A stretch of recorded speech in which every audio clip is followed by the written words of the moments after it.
अस्सलाम वालेकुम friends, welcome back to Top Smarties drama serial Muhafiz, जिसके आने वाले एपिसोड में हम देखेंगे कि behzad जो कि जवार से बात करता है कि मेरी कुल कायनात मेरी बेटी है और उसकी हिफाजत का ज़िम्मा मैंने तुम्हें दिया है। मैं तो चाहता ही नहीं कि मेरी बेटी यहाँ पर रहे, मगर उसकी खाला जो कि बाहर गई है तो मजबूरी में पारस को मेरे साथ रहना पड़ेगा। मगर तुमने मेरे से ज़्यादा, अपनी जान से ज़्यादा पारस की हिफाजत करनी है। तुम्हारे पर पारस की जिम्मेदारी है और मैं तुम्हारे अलावा पारस के लिए किसी पर भी भरोसा नहीं कर सकता। वहाँ पारस को अपने बाप की ये छोटी छोटी सख्तियाँ काफ़ी बुरी भी लगती हैं। तो आज जवार पारस से कह देता है कि मैं आपके बाबा से कहूँगा कि आप पर ये सख्तियाँ ना लगाएं, आपको थोड़ा सा आज़ाद छोड़ दें। आखिर मैं आपका दोस्त हूँ और दोस्त ही दोस्त के काम आ सकता है। जिस पर पारस ने कहा कि व्हाट, तुम मेरे दोस्त कब से हो गए? तुम्हें ये खुशफहमी किसने दे दी कि तुम मेरे दोस्त हो? तुम मेरे दोस्त नहीं, तुम मेरे बॉडीगार्ड ही हो।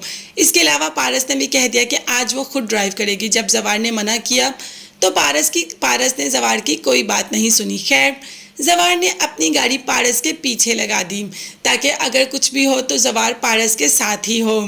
अब यहाँ पर पारस ने अपनी माँ के एनजीओ का काम भी स्टार्ट कर दिया और इस एरिया में हॉस्पिटल स्कूल सब बनवाए। जबकि पहले ये एरिया पुप्पो देख रही थी और पुप्पो ने तो सबको मोहताज करके रख दिया। सारे का सारा पैसा अपनी जेब में ही डाल लेती थी। पारस ने कह दिया अब मैं यहाँ पर हूँ तो मैं खुद इस एनजीओ को और इस जगह को देखूंगी। जैसे ही पारस ने इनॉग्रेशन की तो वहाँ पर वहाब भी आ जाता है। अब वहाब को यहाँ पर किसी ने बुलाया नहीं, पता नहीं वहाब को कैसे पता चल गया, क्योंकि वहाब पारस के पल पल की खबर रखता है। जैसे ही पारस जाने लगती है तो वहाब कहता है कि आपने मुझे पहचाना नहीं, आपका वही आशिक, आपकी खूबसूरती का गुरुदेव, आपका दीवाना, मैं वहाब। अब सामने जब देख रहा होता है जवार और जाने ही लगता है पास, तो वहाब का गार्ड रोक लेता है कि ऐसी कोई हरकत मत करना, नहीं तो यहाँ पे बहुत से लोगों को काफ़ी नुकसान उठाना पड़ जाएगा, सिर्फ और सिर्फ तुम्हारी वजह से। मगर जवार किसी की भी बात नहीं सुनता और दूसरी तरफ हरास कर रहा है वहाब पारस को गुस्सा तो बहुत आता है। वो जवार को देखती है कि अचानक जवार के साथ एक आदमी टकराता है। जवार उसको पीछे करके देखता है तो पारस तो वहाँ पर होती ही नहीं। अब जवार के भी होश गुम हो जाते हैं कि आखिर वहाब पारस को कहाँ ले गया, वो भी इतनी जल्दी उसकी आंखों से उड़ा कर ले गया।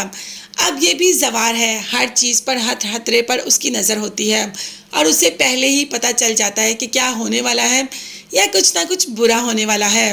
खैर, यहाँ पर पारस को बचा ही लेगा जवार, क्योंकि जवार की जिम्मेदारी है पारस को बचाना और पारस को तो वो अपनी जान पर खेल के भी बचा लेगा। मगर हाँ, पारस को बचाने के बाद पारस के दिल में उसका मुकाम और बढ़ जाएगा और यूं पारस जो पहले कहती थी कि तुम मेरे दोस्त नहीं, तुम मेरे सिर्फ बॉडीगार्ड हो, तो ये रिश्ता दोस्ती में भी बदल जाएगा। और फिर आगे तो आप सब जानते हैं ना कि दोस्ती को मोहब्बत में बदलते ज़्यादा देर नहीं लगती।